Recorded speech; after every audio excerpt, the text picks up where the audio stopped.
Good evening and welcome. You're watching Bizz Talk on your channel of choice. And this is a show where I bring you nothing but the best of the business sector in and around the Eastern Cape. And as usual, this episode is no different.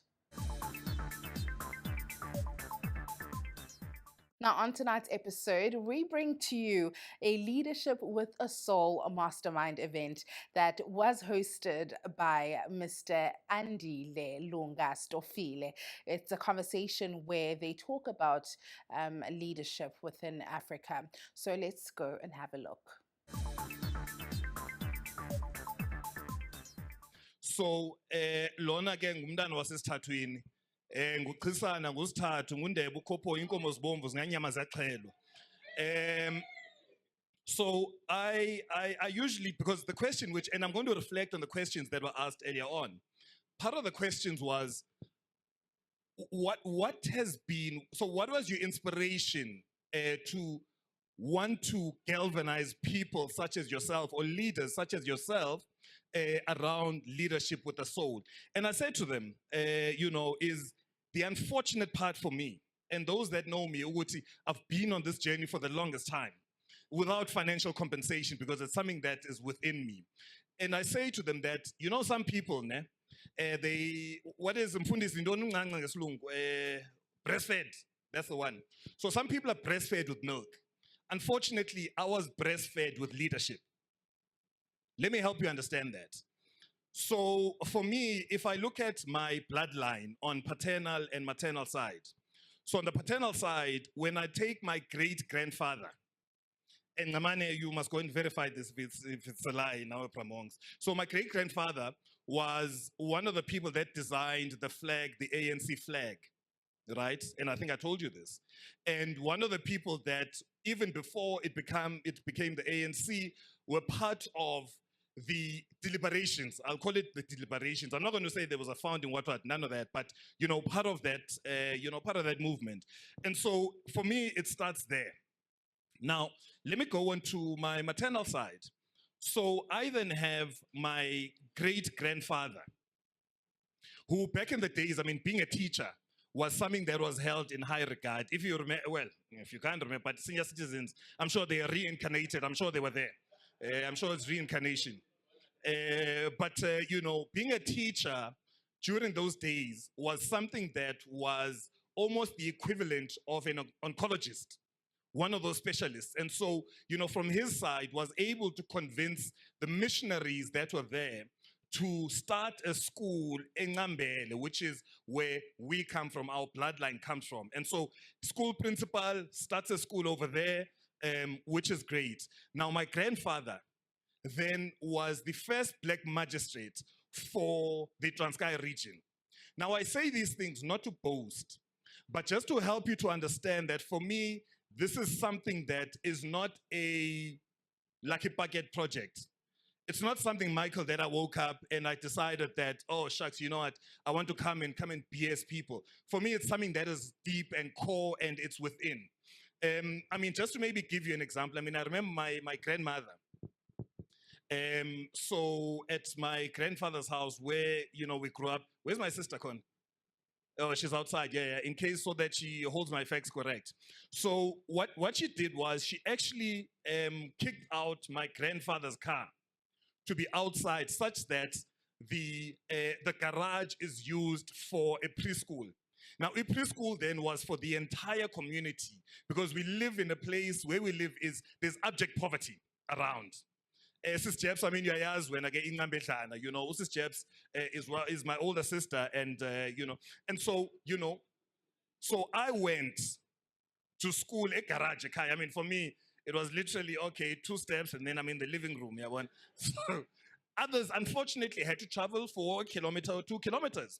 But she went and made sure that her giving back was on something that was a passion for her, which was teaching, and making sure that she actually makes sure that all the people, all the children who do not, or the parents do not have the necessary means or the facility are able to become educated because education was a passion.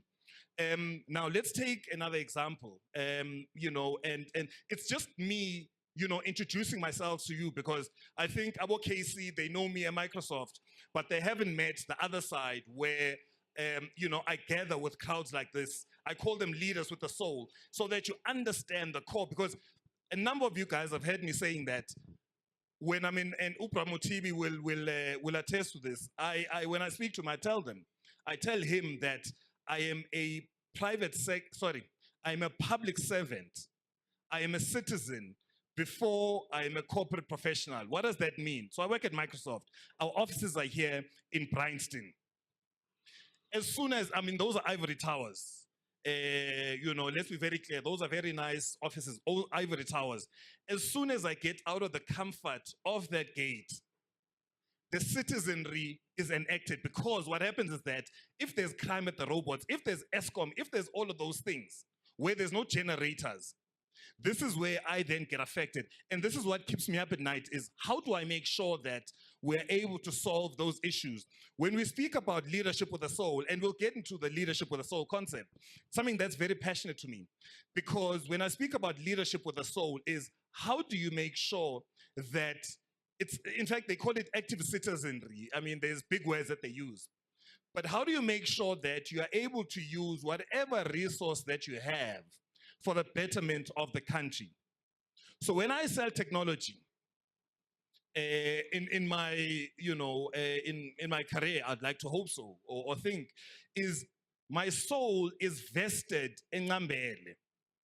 And so when I say that I want to propose a particular solution, for me, what's in mind is that solving a problem for my great-grandmother, my grandmother, and otherwise? If it's not, and it's only benefiting myself and my immediate family, then there's a problem. So when I speak about leadership with a soul is, are we vested in our communities? Are we vested spiritually? Because that's very important. Are we vested spiritually within our communities? Because what then happens is that if you are vested, and this is always, I don't know what the English word is, but umvandedwa. Someone can maybe give me English. Perhaps, what's the English umvandedwa? No, it's not intuition, man. No, it's not conscience. When you sleep at night, you're able to sleep nice. Yeah, conscience. Yes. Oh, apologies. No, apologies. So for me, guys, now I promise you now, I sleep with my sliding door open. I sleep with my windows open, because there's no hawks that are coming after me. No, I'm very clear. There's no hawks coming after me, and I sleep wide open.